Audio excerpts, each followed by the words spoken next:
Amit Shah, Jammu and Kashmir, and right now here at the headquarters of Jammu and Kashmir BJP.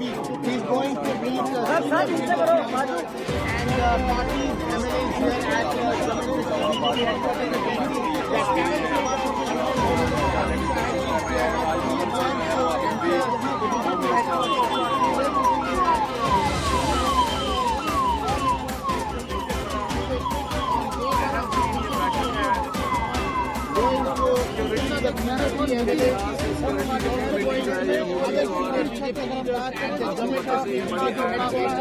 Tomorrow he's going to have a very busy schedule. Tomorrow he's going to visit India-Pakistan international border.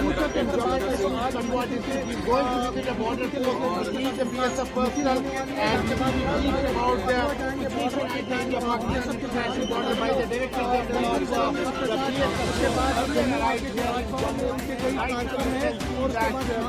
One by one, one part of Union Home Minister Amit Shah's cavalcade are arriving here. He is going to enter. There you see Union Home Minister Amit Shah entering the BJP headquarters के अंदर जो है वो जाते हुए इस समय exclusive visual आप तक जो है वो हम